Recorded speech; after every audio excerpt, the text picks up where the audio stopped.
All right, so trying to connect the dots. I have some insider information. As some of you know, I am in the preparedness industry.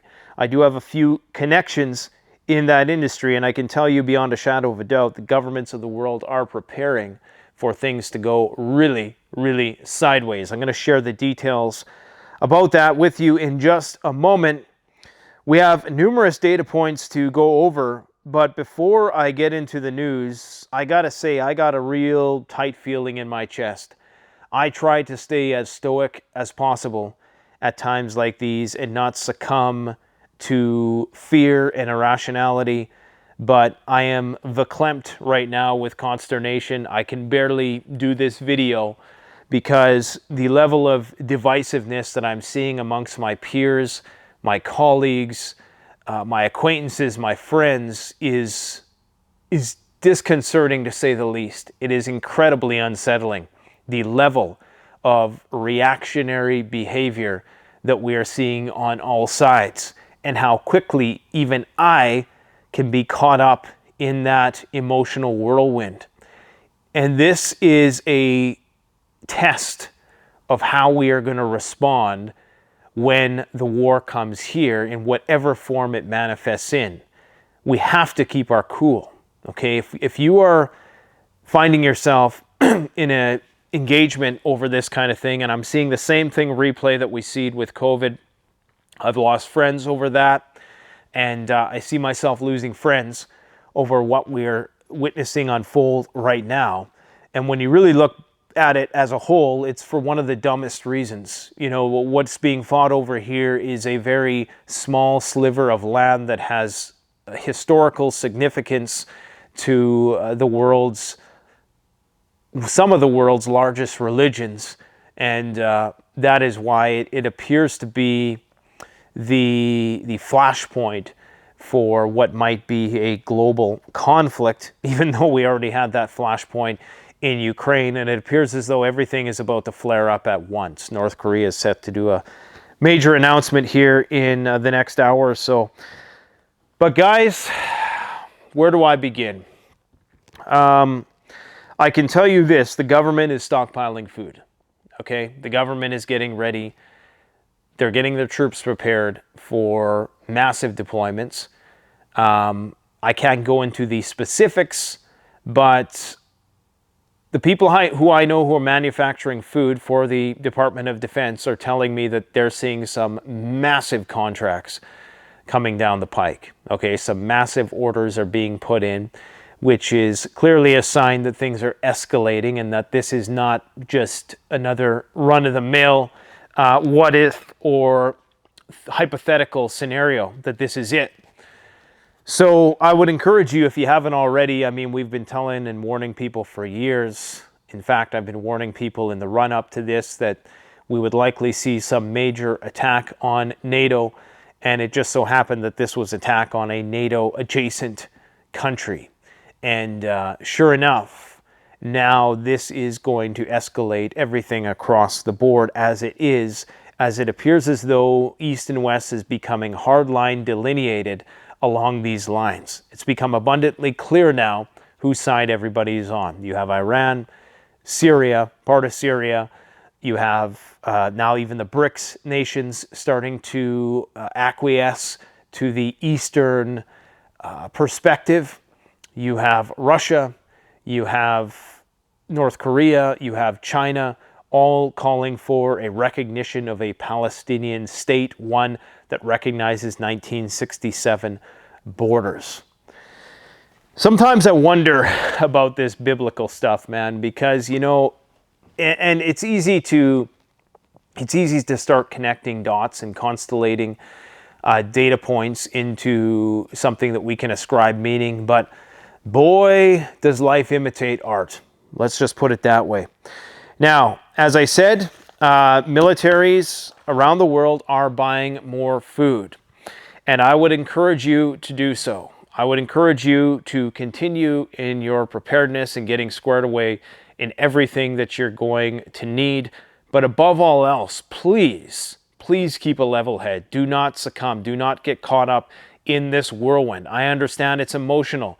watching these videos come out on both sides and watching people completely irrespective of human life and dehumanizing the other side, okay?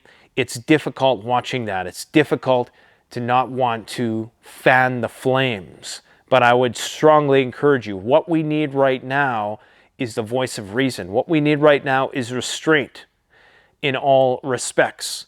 And you cannot go wrong responding in a calm, cool, collected manner, no matter what the disagreement. Now, enough of that.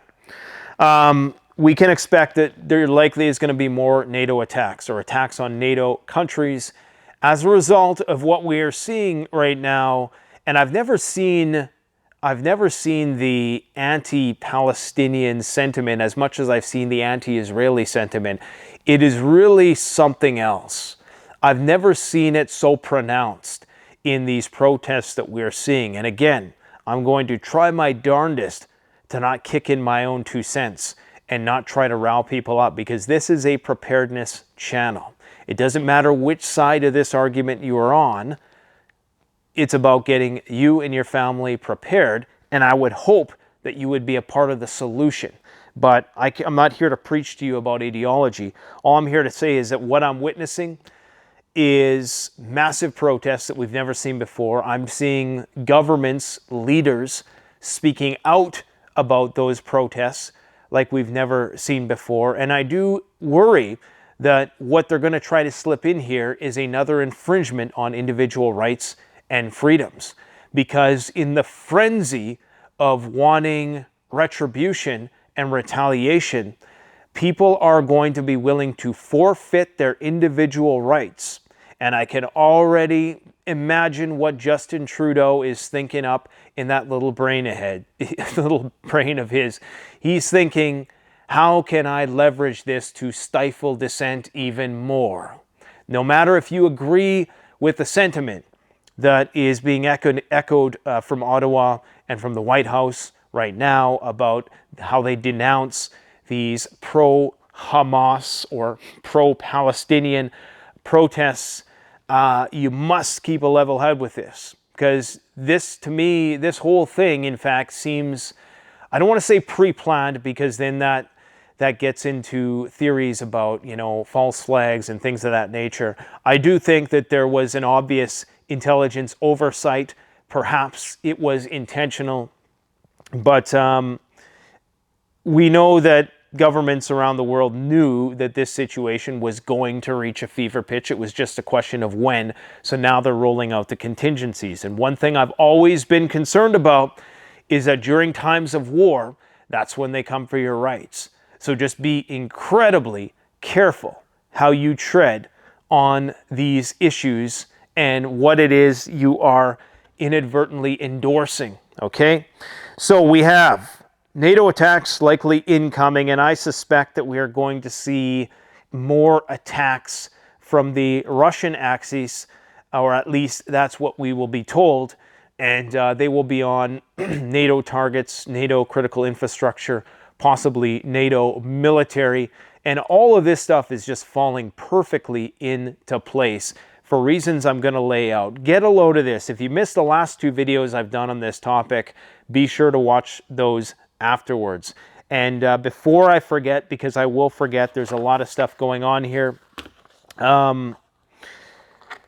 Wholesale freeze-dried foods is a great place to get freeze-dried food. You can get 15% off using the discount code Canadian Prepper, I think it is. And I'll post a link to that in the description. I can tell you right now there's going to be lengthy wait times.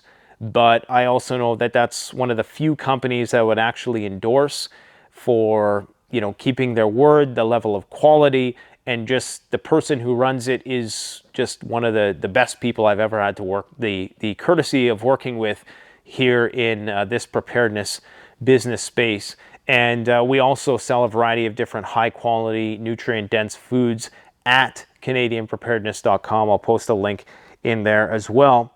But primarily your staples, rice, beans. I know everybody is stretched right now on a tight budget.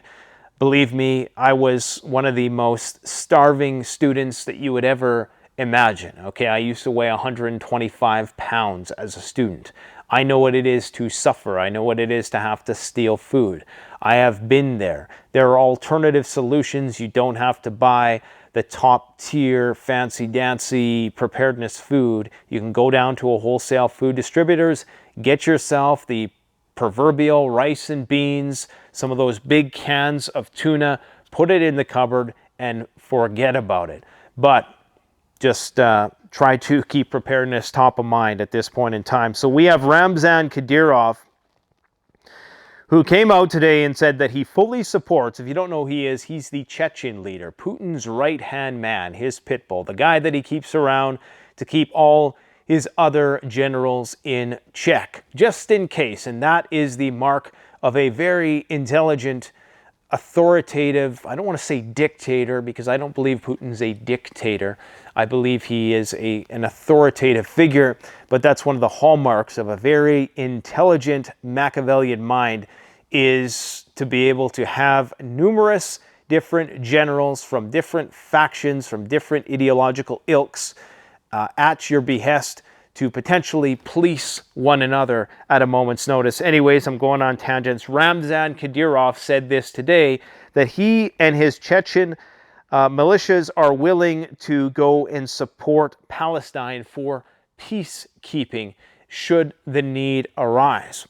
So that is one more admittance of Russian alliance along the Palestinian Hezbollah, Hamas, Fatah axis of this whole thing. Okay, you have that one data point. In addition to that, you have China and Russia calling for the return to the 1967 borders. Now, for some Palestinians, that might be insufficient. For some people like Noam Chomsky, Norman Finkelstein, people of the Jewish both faith and ethnic background, that would be a sufficient concession to make. So understand that this is a very complex issue, and there's people on all sides, from all sides, who have a varying degree of perspectives, and this is why it's so hard for me to talk about this, because I do know a lot about this particular situation. But this is what we're seeing, okay? So we're seeing China, Russia, North Korea. We are seeing Saudi Arabia. We are seeing Iran, of course. We are seeing Syria. And also, it appears as though the Turks might be siding with Palestine. Definitely the people of Turkey are siding with Palestine. Essentially, the Muslim world is siding with the Palestinians, for which there is a lot. And this is how we're seeing this new rift develop within the developed world, where they've admitted all of these refugees. And this is going to lead to some pretty intense domestic civil unrest as this continues. Trudeau is going to have a job and a half on his hands, put it that way. You have to keep in mind that the diplomatic links between Russia and Israel are tenuous at best. While there was an approximate 1.2 million Jews who went to Israel from Russia after the exodus of the Soviet Union, it's important also to remember that many of the people of the Jewish faith or ethnicity have fled Russia since 2010. I think it's down to about 80,000 people. So any links, historical bonds that might have been shared with Russia and Israel, it seems as though they're dwindling, and it seems that they will not trump Russia's economic and military interests in the broader geopolitical landscape, okay? We have Israel saying that if Hezbollah enters the conflict, they are going to bomb the crap out of Damascus. You have the U.S. Carrier Strike Group heading into the eastern Mediterranean, if it's not there already.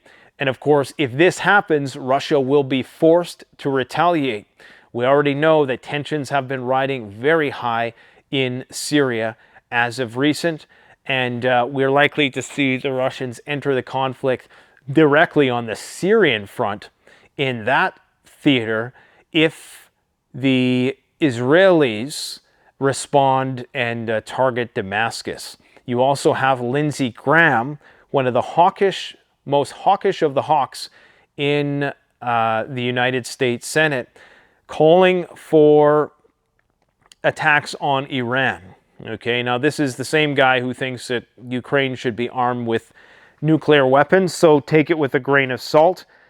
Fortunately, it's very unlikely that that is going to happen, because if it did happen, people keep saying World War III and it's going to be nuclear Armageddon. If it does start there, the question is, okay, when is Israel going to use nuclear weapons? Does Iran have nuclear weapons? And what will the response of Russia and China be? Will this prompt the Russians in NATO to go to a higher state of DEFCON out of fear that one side or the other is about to use nuclear weapons on them? You see, everybody is talking about how nuclear Armageddon is now on the horizon because things are popping off in Israel. But just remember that it's only Israel in that region, at least on paper, who has nuclear weapons. So the first people to use nukes is probably going to be Israel if it comes down to it, if they feel as though their existence is actually threatened by this incursion of Hezbollah and Hamas, which seems unlikely. It seems unlikely, but remember, there's a 20% population of Palestinians and Muslims, I should say, inside Israel. And then you also have the West Bank, and you also have Syria. Now you have Jordan, who I know some people in Jordan, and they're not all as pro-Israel as you might think. Many of them have, are very much like the rest of the Muslim world, in which they do silently support the Palestinians. So that switch could flip, instantly. But guys, I'm just having a real hard time talking about this stuff today. I just have a real bad feeling in the pit of my stomach for some reason.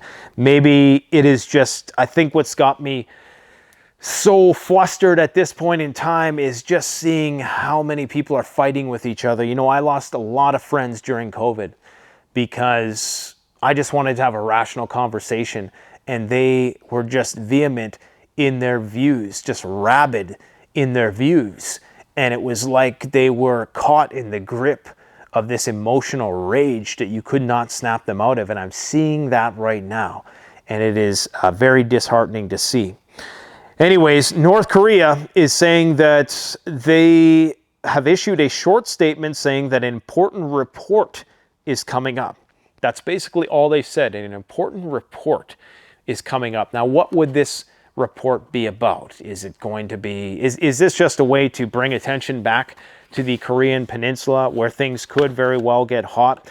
Understand that what some are fearing is that while the Americans are preoccupied in Israel and Ukraine now, this would be the optimal time for Serbia to do Kosovo, for North Korea to maybe kick something off on the Korean Peninsula, for China to do Taiwan, because we would be stretched so incredibly thin.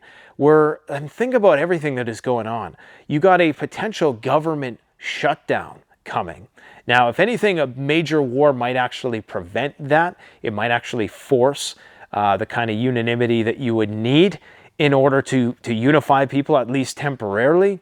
But what a crazy state of affairs. You got the refugee crisis, the border crisis, the immigrant stuff, the civil unrest, the great divides that exist across every demographic metric that we are seeing. I mean, what a hell of a time to be alive. And at the same time, we're on the cusp of this technological evolution with artificial intelligence. Terence McKenna said it best. He said, when a species is getting ready to advance to the next level and take off for the stars, as he put it, you wouldn't expect there to be calm. You would expect there to be a fire in a madhouse, that, everything was just crazy all around. And this is the time we're in, okay? Israel and Lebanon are starting to exchange jabs on the northern border. It's only a matter of time before that situation drastically spirals out of control. Lebanon has mobilized their forces. They sent an army of ambulances. They're getting ready. They're mobilizing. Israel has mobilized 300,000 troops over the last 48 hours, and they're planning on doing a Gaza incursion soon. Now, the Israelis are saying that this is going to be a long war. What do they mean by that? It likely means that it's going to extend well beyond their borders. The Gazan issue will be a long war. Where all the people in Gaza are going to go at this point in time, I don't know. But just understand that every time you take out an innocent civilian, no matter what side you're on, you create 3 or 4 freedom fighters. Okay, every single time you do that, it just multiplies. And you have a whole generation. The average age in the Gaza Strip is 18 years old. A whole generation who's been brought up in what some people refer to as an open-air prison, knowing nothing but that little sliver of land their entire existence. It's very similar to North Korea in a way, only they have the internet, I guess. But you have to understand the situation there, okay? So all of these young people are going to want revenge. And I could see this situation really, really getting out of control. Whenever you have religion in the mix, I mean, when you're fighting for resources and material, and even what's going on in Ukraine and Russia, there's a level of rationality there underlying the dispute.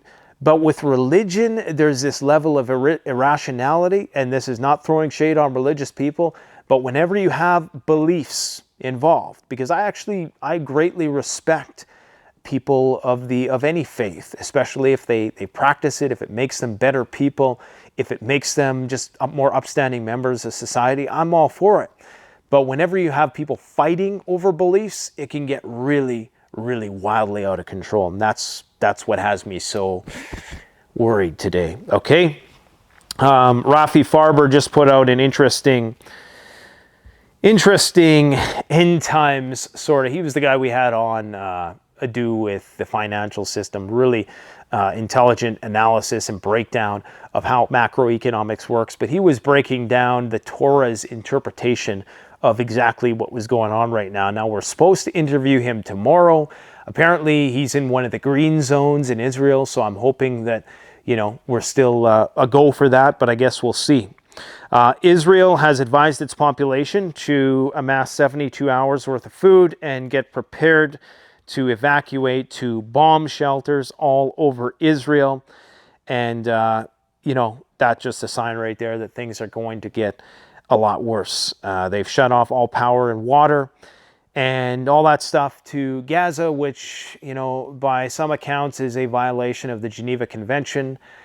Now, again, this is where suddenly, that triggers somebody when I say something like that. But right now, Hamas is targeting Israeli critical infrastructure as well. It's only a matter of time before the security of Israel's nuclear arsenal is called into question. So, this does work both ways, but no doubt it's going to be a very, very dangerous situation in Gaza. And I don't think there's ever been a war that's been won this way.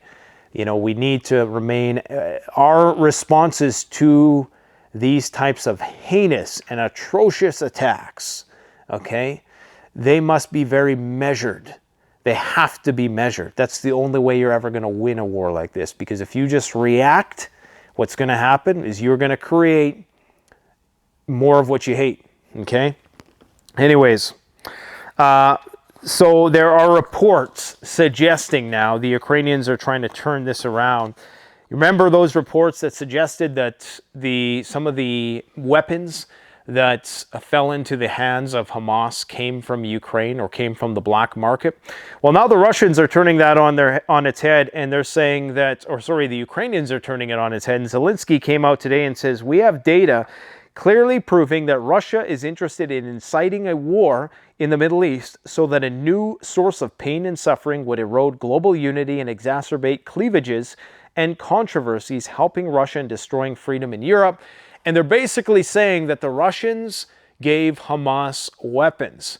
Now, Hamas did meet with the Russians earlier in September, and for the reasons that I've already laid out, the Russians are clearly more aligned with the Palestinian interests, within that region and the interests of the broader Muslim world as a whole. So is this possible that that occurred?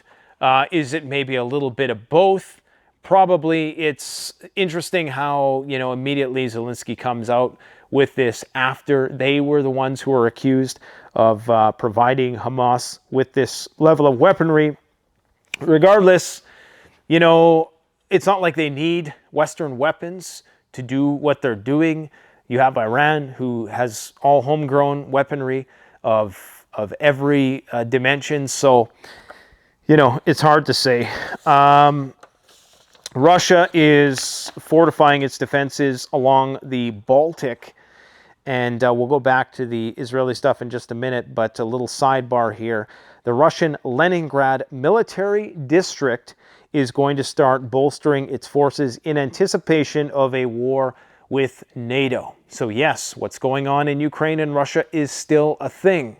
My hypothesis is what they're going to try to do is sneak in Ukraine aid under the guise and the Trojan horse of Israel aid. And in fact, I think they came out with that today. Let me see if I can find the actual quote here.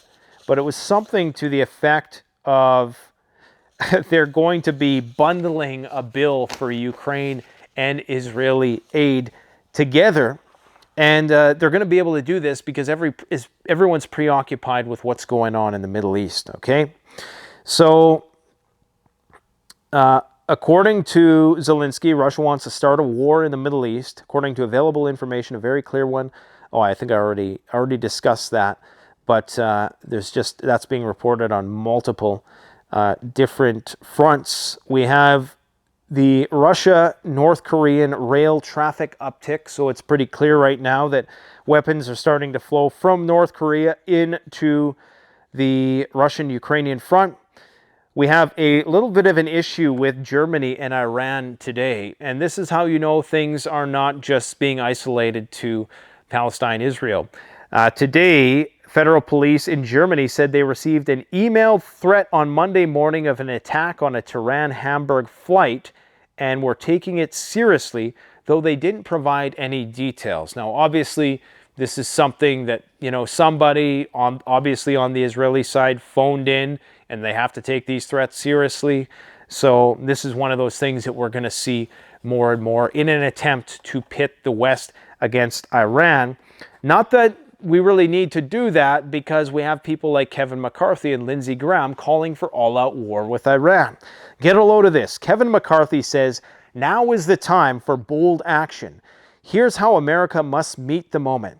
Rescue all human or American hostages. It's like we got another Chuck Norris Delta Force situation on our hands.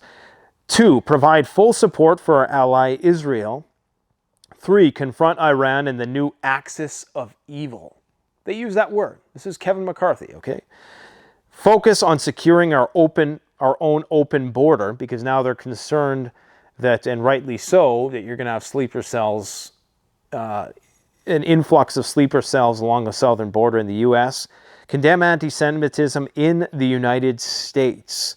Well, they got Elon Musk for that, but like I said, he shit the bed the other day. But isn't it, this just all seems like somebody somewhere knew that this was about to happen. Okay, I truly believe that there's somebody in Western governments that had the memo. In fact, the Egyptians claimed that they were warning the Israelis 10 days prior to this happening that something was about to pop off, but that the Netanyahu government ignored it.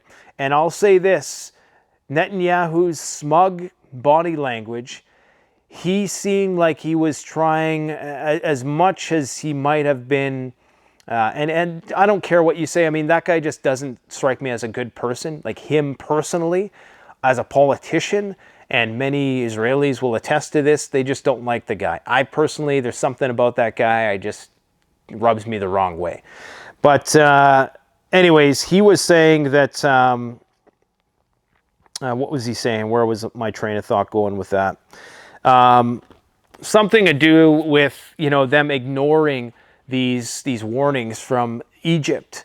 And you have numerous people within the IDF saying, like, look, this was an impossibility that they could have staged something like this. Now, the narrative that is being pumped out is that it's that somebody in the IDF was being bought off by Hamas. Okay, that's the new, because they realize, okay, this is going to be hard to hide the fact that we did have such a formidable defense. How were they able to permeate it, penetrate it? Well, now they're going to say they're going to blame it on some corrupt IDF soldiers and a cyber attack or something like that. So just be prepared for that. Saudi Arabia has openly stated its support for Palestine for whatever that's worth. Saudi Arabia is about making money. You got Sunnis and Shiites. You got that particular spat, even though it appears as though on the whole Muslims are united against non-Muslims, regardless of their own infighting and squabbles. So it's very likely that the BRICS nations are going to align themselves ultimately with the Russo-Sino-Persian axis, if you will. Jordan has opened up its own air bases to U.S. planes. Now, there is already U.S. military bases in that region, but it makes me wonder, if you know anything about geography, whether or not the United States is getting ready for a potential offensive in the easterly direction back towards Iraq, Iran, etc. There's been many threats throughout the many Muslim factions throughout the Middle East that if the United States intervenes with a war between Hezbollah and Israel, that they will start attacking U.S. military bases throughout the region. And you could see how rapidly this situation could spiral out of control, especially when you have people like Lindsey Graham calling for direct strikes on critical infrastructural facilities in Iran. And you know they won't stop there. They're going for the nuclear facilities. Iran has an extensive underground network of bunkers. And if we think that Iraq was a grind, I think Iran would be a hell of a lot worse. For one, they have a larger population. They're more militarily advanced, and now they're in bed with the Russians. Okay, so I think I already talked about Lebanon. It appears as though things are getting ready to pop off because they've evacuated some border towns along the southern border. They're canceling school and classes for tomorrow. There's a full mobilization being ordered. Ambulances en route, and apparently there was an IDF Lieutenant Colonel, Alim Abdallah, Deputy Commander of Brigade 300, who was killed today. Okay, so there's been cross-border skirmishes there confirmed.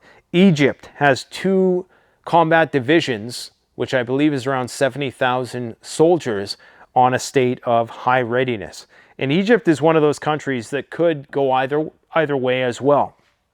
As I spoke of previously, but it bears repeating, we are seeing unrest in numerous countries, and I think that's only the beginning. It's very likely that you're going to see more extremist events happen in Western countries, and that is going to lead to an immediate crackdown on individual civil rights and liberties, and that's what always happens. We're going to see Patriot Act 2.0, 3.0, when some crazy person goes and shoots a place up in the name of saving Palestine or whatever. It's going to happen, and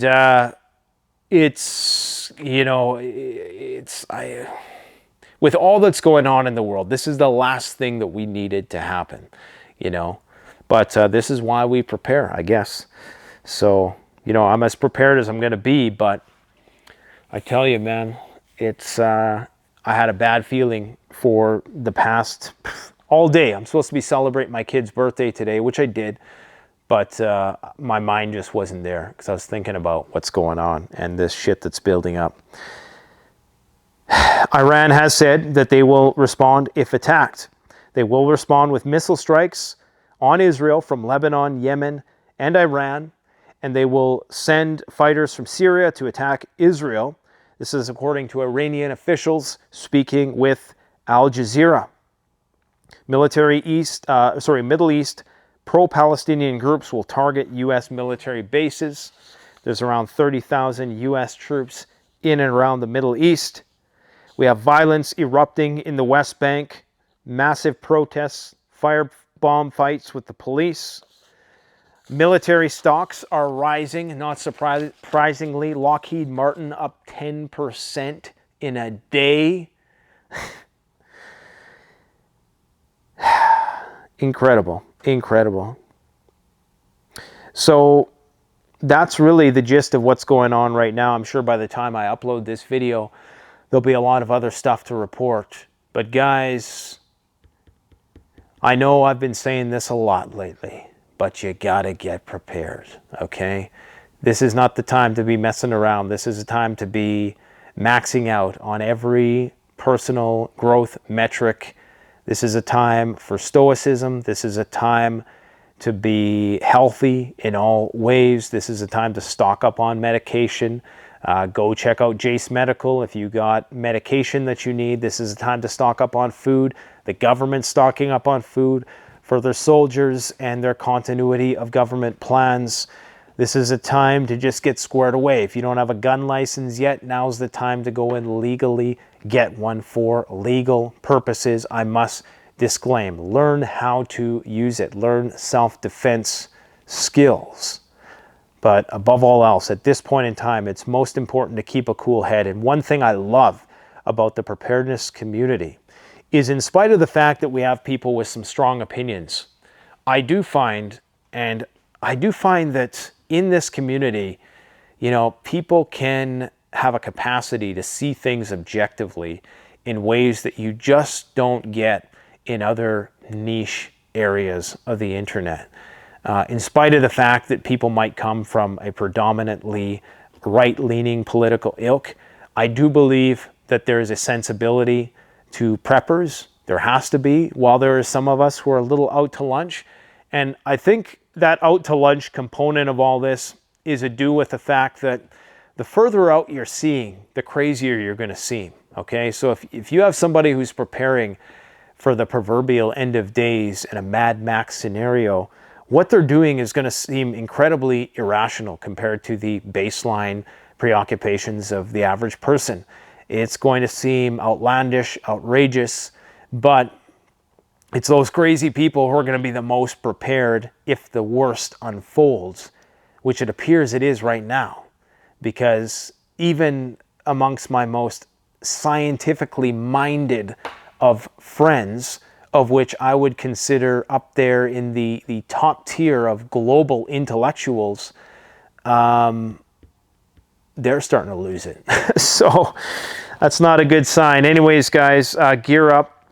You can support the channel by gearing up through the link in the comment section below. You can either go through wholesale freeze-dry, get 15% off wholesale foods. This is what the captains eat on the nuclear submarines.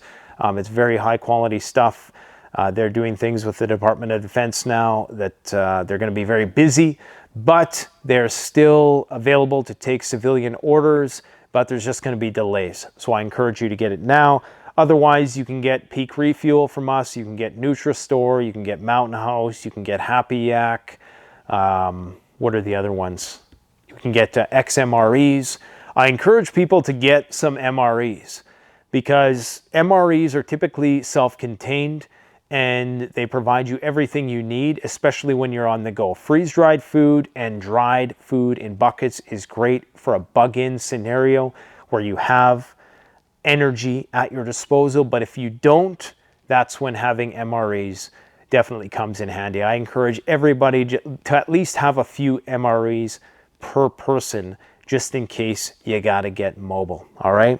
So my prayers and thoughts go out to everybody who is suffering as a result of the events around the world. I hope that cool heads can prevail, but I'm not holding my breath on that, and I'm gonna continue getting squared away because, yeah, that feeling's getting a little more ominous by the day. Thanks for watching. Canadian Prepper out.